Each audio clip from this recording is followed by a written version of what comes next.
Hello everybody, how's it going? Welcome to another video of the series of building logic using PHP. So in this series we are working out various mathematical problems and trying to solve those problems using PHP. This will help us build our logic. So today we'll be dealing with prime numbers. We'll try to print all of the prime numbers that from a starting point to the ending point. So we'll discuss about various ways to do that. First of all, let us understand what prime number is. So this is the same folder that we created in the previous videos. So if you are not aware, we have already completed few videos that deals with printing out all of the natural numbers, printing out even numbers and odd numbers, printing out Fibonacci series. So if you have missed those videos, you can get back to the playlist and watch those. So let's get started with prime. Let me just create a new file, prime.php. So here we'll be writing codes for the prime. So let us start PHP. And so before we rush into the code, let us just understand what the prime number is. So prime number is basically all those numbers that is divisible by itself or 1 and no other number divides it. So if you see, all of the number is divisible by itself and all of the number is divisible by 1. So that does not necessarily make a number prime. But if a number is only divisible by itself and 1 and none of the other number divides it, then in that case that number is prime. So what we need to do is we want to print out all numbers from 1 to 100 and that are prime. So by saying prime, the prime numbers could be 2, 3, 3, 5, 7, 11, 13, 17, 23, 19, 23 and so on. So these are the prime numbers because 2 is only divisible by 2 and 1. The factors of 2 are only 2 and 1. The factor of 3 is only 3 and 1, and same goes for all of the numbers. They only have two factors, that is the number itself and 1. But if you see, prime numbers are really important numbers in mathematics because these are the building blocks for all other numbers. So let us just write any number that is not prime. Let's say 8. So for 8 we have the factors of 8 to be we have 2 as a factor. Let's start with 1. 1 is the factor of 8, 2 is the factor of 8, 4 is the factor of 8, and 8 is also the factor of 8. So 8 is divisible by 3 other numbers except itself. So if it was only divisible by 1 and 8 except let's say not 2 and 4, then in that case 8 would have been prime number, but 8 is divisible by 2 and 4. That's why 8 is not a prime number. So what I want to do is I want to skip the number 1 and I want to skip the number itself. So there are two extra factors of 8 and which makes it prime. And if we further divide 4, the 4 is equivalent to 2 times 2. So if we see all these factors, the lowest factors are prime itself. Same in the case of 6. If we go, 6 has factors 2. 2 divides 6. 3 also divides 6. And 6 also divides 6. And 1 divides 6. So I just want to skip 1 and 6, the number itself. So 6 is divisible by 2 and 3, which is the lowest factor itself. And if you see, both of these numbers are primes. So from here we can conclude that any other number is derived from the prime number itself. So prime number could be a very important in building other numbers. So prime numbers are the lowest factors of all the numbers. So now let us discuss about the algorithm. How are we going to print the prime number? So as we can see, we just checked for few numbers like 8 and 6, and we check to see if there are other factors of the number except the number itself and 1 that divides 6. And if we find any, then in that case 6 is not the prime number, or that number is not a prime because it has more factors than itself and 1. So that is what we need to identify, and this is the most commonly used solution for the prime number for starters. But we will also be discussing about some other approaches that will be more time saving and faster and more efficient. But let us first of all try out the most commonly used solution for printing out prime numbers from starting point to the end point, which is, the algorithm would be checking the number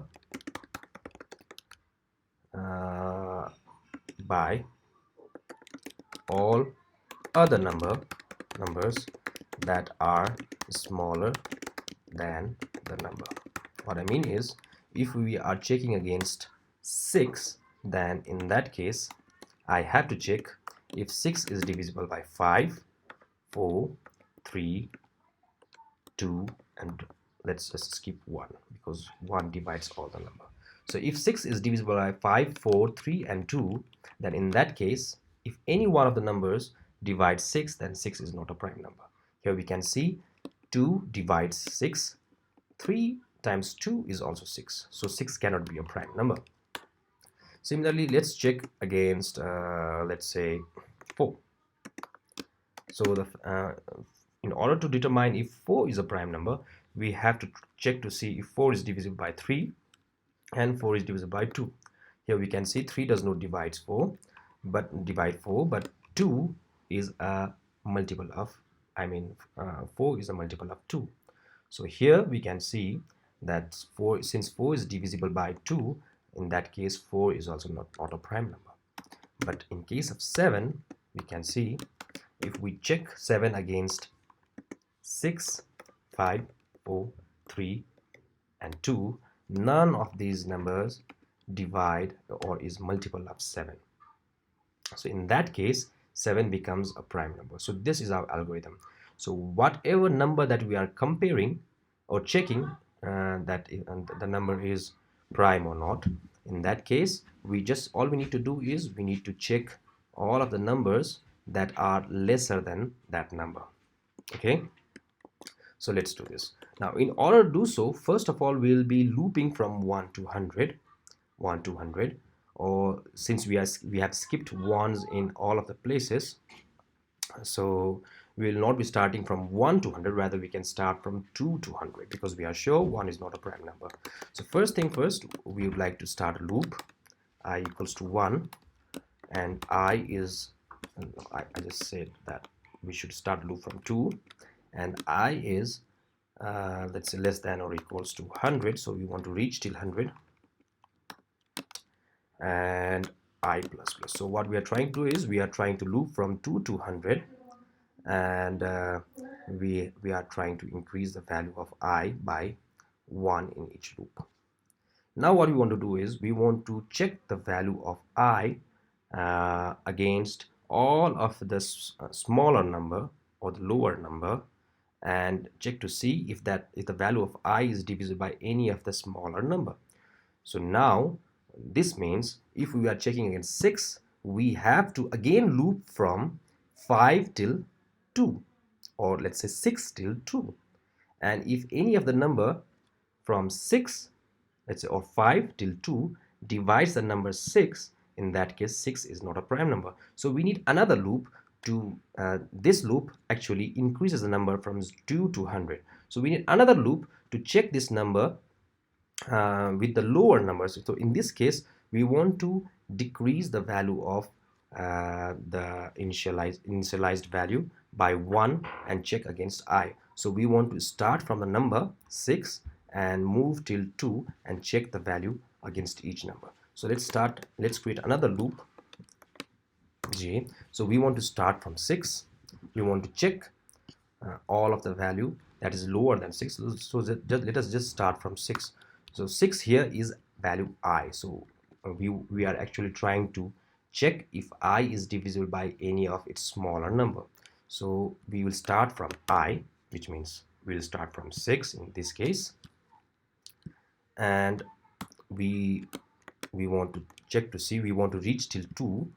So we will start from 6, 5, 4, 3, 2, and we don't want to get to 1. So what I want to do is, if I is greater than or equals to 2, in that case we want to execute all of those codes that is inside for loop.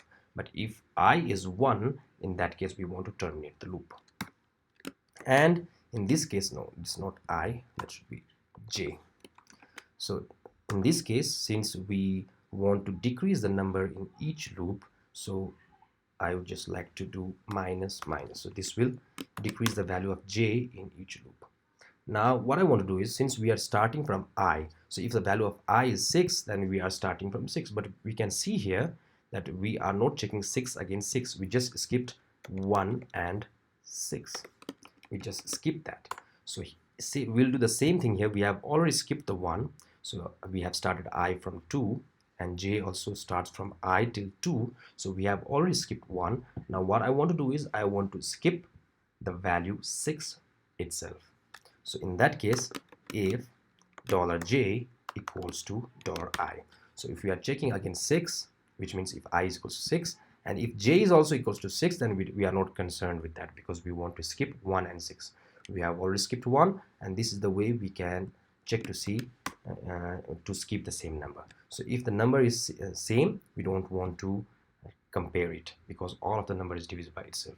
So if both of the number are equal, the one we are checking and one that we are trying to divide against, if the both numbers are same, we just want to skip that loop. In order to skip the loop we have a command called continue. So this will move the loop to the starting point again and decrease the value. It will go against, it will execute increment and decrement part, but it will start the loop again. It will skip all of the values that is inside, that is below continue. So this means we don't want to compare the number against the same number. We just want to check to see if 6 is divisible by 5, 4, 3, 2, 1. So by doing so, we have already skipped 1, and we have skipped 6 in this case, we have skipped 4 in this case, and we have skipped 7 in this case. Now what we want to do is we would like to check to see if j, which means 6, is divisible by any of these numbers. So if $i is divisible by $j, and the remainder is 0, which means one of the number that is lower than 2 is divisible by j, that is any of the lower number divides the value of I. In that case, the value of I cannot be prime. So what we can do is we can create a flag. Let's say p equals to, or flag equals to 0 by default, and if the number is divisible, then we will set the flag to be 1. So the flag 1 means the number is not prime, and if the value of flag is 0, it means the number is prime. So by default the value of flag is 0, and if any of the let's say number is found that divides that divides I, or if I is divisible by j, in that case we know that I cannot be prime, so we set a flag equals to 1.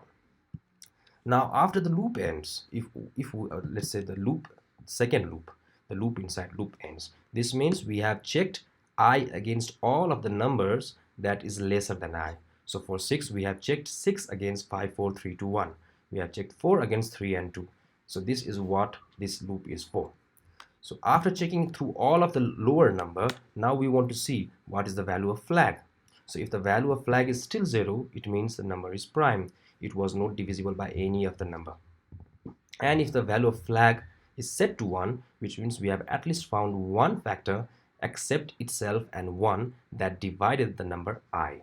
So here what we want to do is, if $flag is 0, this means the number is prime. So we would like to print that number I, let's say with a line break, and that's it.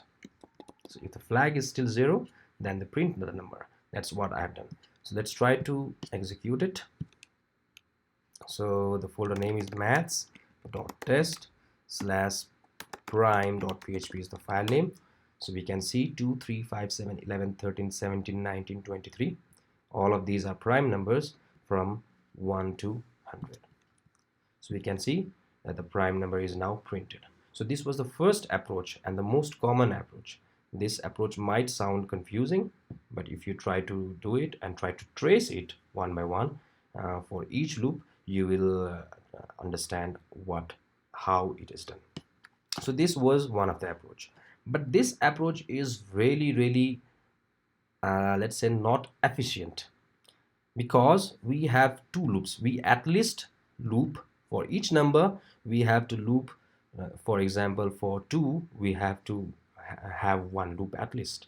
For 3 we have to loop 2 times extra. For 4 we have to loop 3 times extra. So we have 100 loops already, and for each number we again have to loop at least 2 times, sometimes 3, sometimes 4, sometimes 5. So this is if we combine all of the numbers of loop. So let's see this. Let us just analyze how many loops did we run or go through in order to print out all of the prime numbers from 1 to 100. So let's create a counter that is 0 and try to see how many loops we went through. So, and this is the first primary loop, this is the secondary loop. So I just want to add counter plus plus over here, and at the end of the loop I would like to print out the count. So let's see how many loops we ran through to print out this much of few prime numbers. See, we ran altogether 4,950 times just to print out prime numbers from 1 to 100. So now let us suppose if you want to print out all of the prime numbers from 1 to 1000, and in that case our loop would be quite huge and the system would go slow and sometimes even break in between. So this is not an efficient way to print out the prime number at all, because it involves thousands of loops. So let's see how can we decrease the number of loops and increase the efficiency while printing the prime number. So we'll be dealing with that in another video, so stay tuned, and I'll create another part of the prime number where I'll discuss about the alternative ways and efficient ways of dealing with prime numbers. Thank you.